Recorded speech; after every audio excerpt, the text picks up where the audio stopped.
Hi, my name is Kayla, and today I'm going to be presenting on capitalizing on the multi-generational workforce.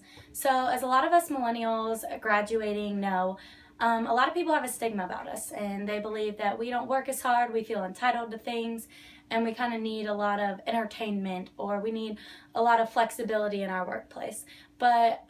So going out of school, entering the workforce, we've seen a lot of this, and I think it's important that we are informed about the multi-generational workforce and that if we use it the right way, we can really capitalize on it and it can be a positive thing.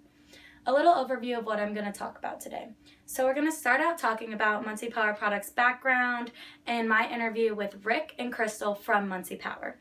Also, the problems at Muncie Power that we identified in the interview, and multi-generational workplace pros and cons that I researched and that I saw and that I experienced in my interview. And then we're going to address the issue, provide a couple solutions, and conclude. So with Muncie Power Products, they are one of the leading manufacturing companies for power takeoffs and fluid power products for work trucks. They're one of the only manufacturing companies left in Muncie. They were founded in 1935 and they're headquartered in Muncie, Indiana, so just right downtown. I went over there. It's about 5 minutes from here. They pride themselves on building trust with industry professionals and really creating that trust and that relationship with the people that they sell to.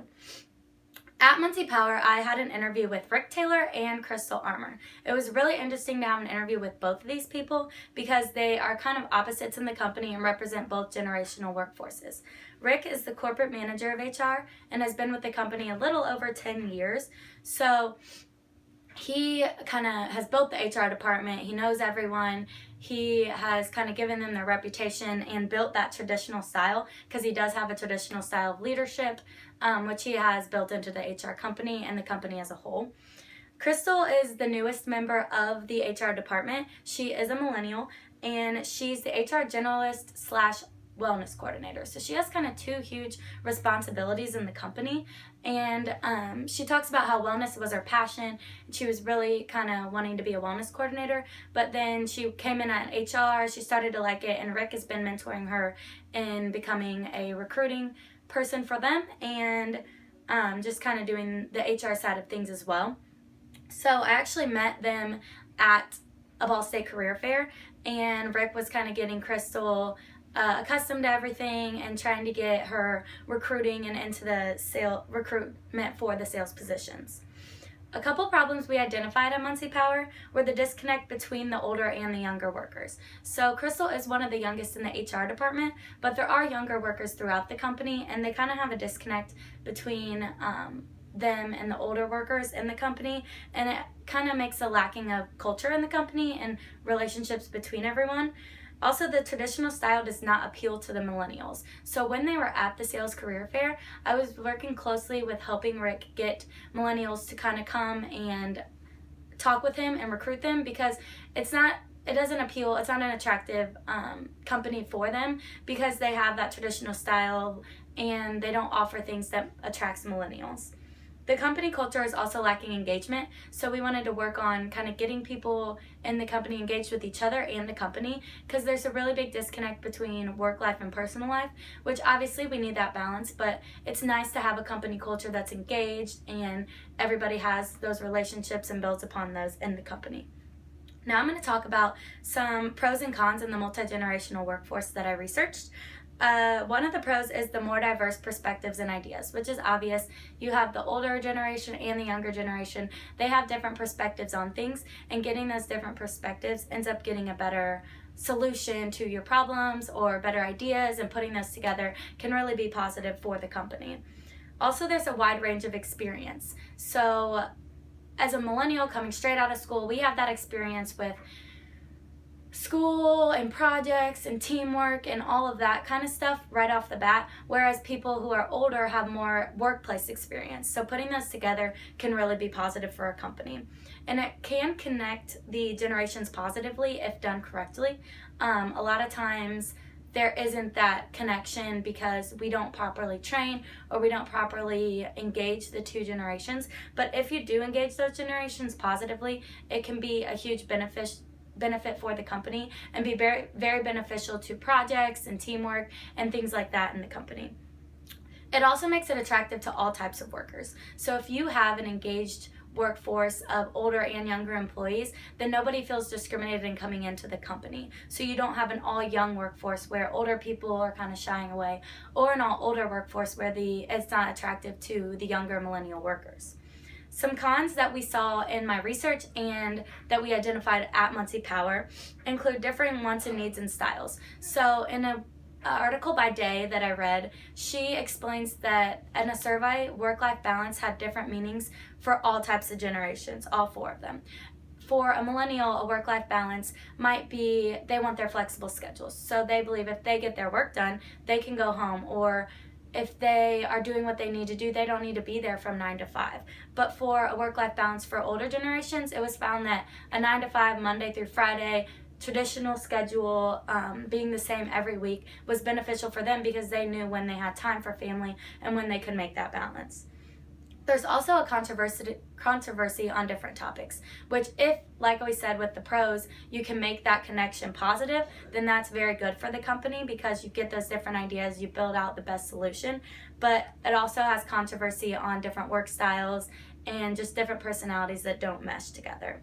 And this creates also a lack of personal relationships in the company because, I know it's not likely for a 25-year-old to go hang out with a 65-year-old after work. But building those personal relationships inside of work and kind of getting engaged with each other and knowing things about each other is going to make your work-life balance a little easier, and it's going to make your work life and your workplace more enjoyable. And it also can negatively affect the company culture because of these lack of personal relationships and because they aren't getting engaged with each other as they should.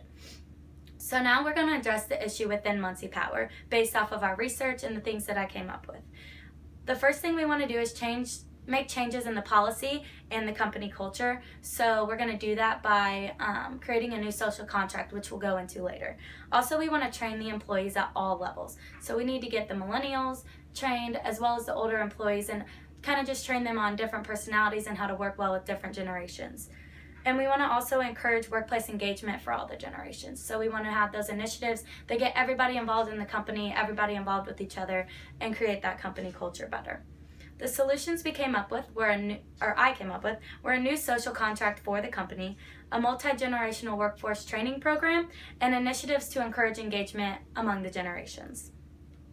As far as the new social contract, it would be led by Rick and Crystal because they represent each side of the generations, but also it would involve all employees because if you involve everyone, you have their buy-in and they're going to, if you were involved with something, you feel more passionate about it, you're going to adhere to everything that's in the new social contract. What it would do is redefine organizational goals in regards to the culture and the culture at the company within everybody else.